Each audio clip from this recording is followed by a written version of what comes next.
And now let's take a look at our example of testing a hypothesis regarding two means. We just did all this data in the previous example to find a two sample t interval. Now I want to run a two sample t test. So a researcher wants to know whether state quarters had a weight that's more than traditional quarters. So that's going to become my ha. There's my alternate hypothesis. So he randomly selects 18 state quarters, 16 traditional quarters, weighs each of them, and obtains the following data. Test the claim that the state quarters have a mean weight that is more than traditional quarters at an alpha 0.05 level of significance. So the first thing that I'm going to do in my calculator, stat, edit, and I'm going to put my data in list 1 and in list 2. So I just want to let you know that I've already taken the liberty of doing that. So if I'm going to do a hypothesis test, it is 4 stages. Stage number 1 is to write the hypotheses. Hypotheses, I need a ho and a ha. So if I click back, the ha is that state quarters weigh more than traditional quarters. So I'm going to say that the mu of state is equal to the mu of traditional. There's my null hypothesis. My alternate hypothesis is that the mu of state is greater than the mu of traditional. And again, I need to have some sort of a statement in here to define what mu state and mu traditional mean. And that is that mu state is the average weight of all state quarters, and mu traditional is the average weight of all traditional quarters. So again, you can tell that those are parameters because it says all. So the average weight of all state quarters, that's why it's a mu and not an x bar. So that's the first point. So everybody should have 1 point now. The second thing I have to do is I have to model this. And I've taken the liberty of copying down the entire modeling stage because we just did this in the last video. If you need me to go through this one slow, I'll go ahead and rewatch that second video. The assumptions that I need, independence assumption, normal population assumption, independent groups assumption. Again, I have to check for both state and traditional. So state needs randomization and 10%. Traditional needs randomization 10%. Normal population assumption for state. I check my normal probability plot. This one is much more normal than this one. That little bit of a curve here and this little bit of a curve here is not the best. However, because sample sizes are close to 20, I don't see any deviations towards skew. So because they're both tend to be unimodal here and somewhat symmetric, I am going to proceed on. Independent groups, no reason to believe that the weight of one quarter affects the other. So since the assumptions are plausible, I'll model X bar using the student's t distribution with 26.96 degrees of freedom. And I'll proceed using a two sample t test now instead of a t interval. So the mechanics, this is where I actually have to do something in my calculator. So when I hit stat and I go over to tests, you'll see that the two sample t-test is number 4. So go ahead and select number 4. Now again, if they give me what X bar is and what the standard deviation is and what the numbers are, I can plug all those things in if they were to give me those. But they don't, right? I have data. So when I click on data, my data is in list 1 and in list 2. I did not use frequency lists, so I leave them as 1. Mu1 has to be greater than mu2. That's my alternate hypothesis. Pooled, it is staying on no. Again, the only reason to pool the data is if you have a reason to believe that their variability is the same. And there's no reason to believe that the variability in state quarters is the same as the variability in traditional quarters. So I'm going to go ahead and calculate this. So all of this data that I calculated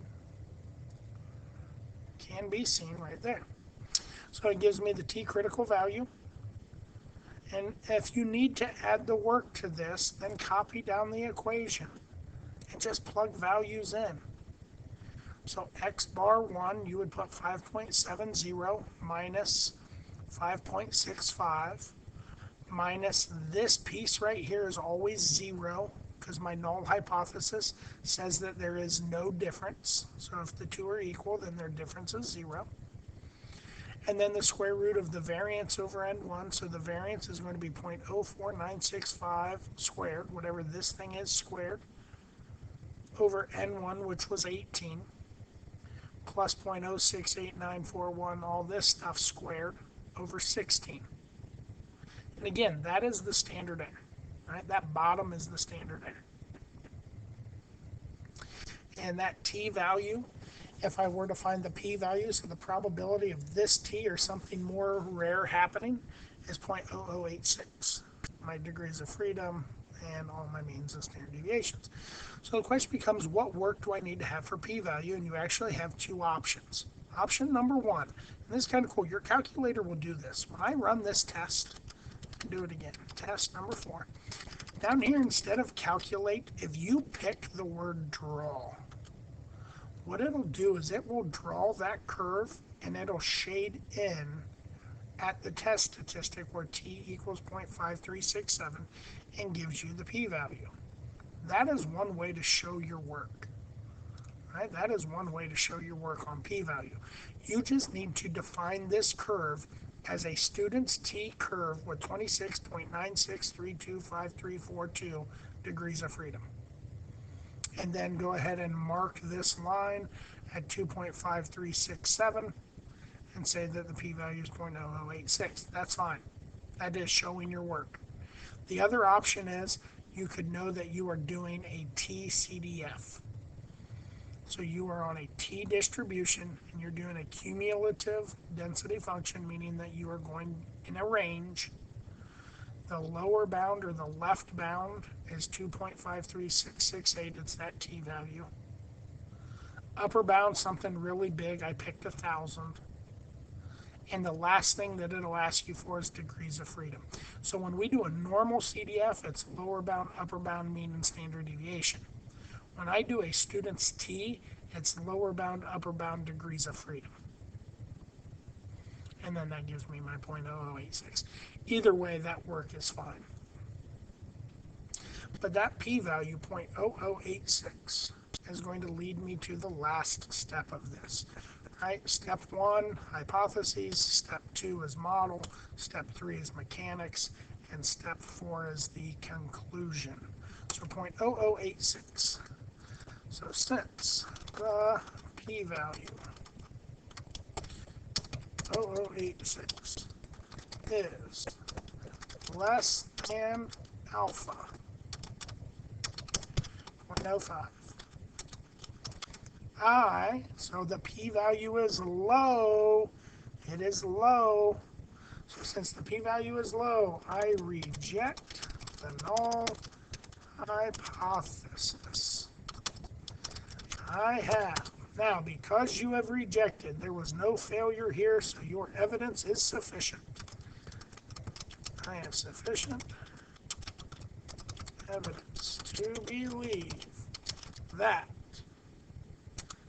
And now I'm going to take a screenshot of this because I really want you to understand that I'm using this. That's what I'm using.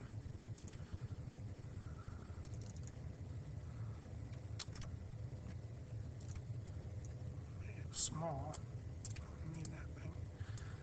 Alright, that's what I'm using.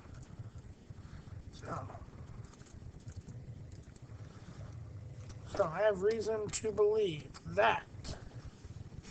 And my ha is mu state, which is the average weight of all state quarters is greater than the average weight of all traditional quarters. So again, I'm just using this, the ha statement. I'm reading this in context. The average weight of all state quarters is greater than the average weight of all traditional quarters. So I'm using the ha and the context to write that last sentence. So 3 things that you're really doing here. Right? P-value is less than alpha. This word, really important. I reject, really important. Sufficient evidence, really important. Those are the words that can change when we're writing a conclusion. But in this case, since the p-value is low, I reject the null hypothesis. I have sufficient evidence to believe that the weight of all state quarters is greater than the average weight of all traditional quarters. So that means to tell me, and this throws me for a loop because I didn't really expect it, is that state quarters are actually heavier than traditional quarters. And it could be their age, right? Older quarters may have had some of that metal filed down over the years, or little chips or chunks or whatever taken out of it, whereas new quarters are likely to be in better shape. So maybe that's the reason. Maybe it's because they used more metal. Maybe it just takes more metal to make the state quarters than it did the traditional quarters. I don't know. Maybe they made them slightly thicker. Again, I don't know, but we do have evidence that suggests that the weight of the state quarter is bigger than the weight of the traditional quarter, for whatever the reason is. Again, I don't have causation. I don't know what's causing it. I just noticed that there is evidence that suggests that they are not the same.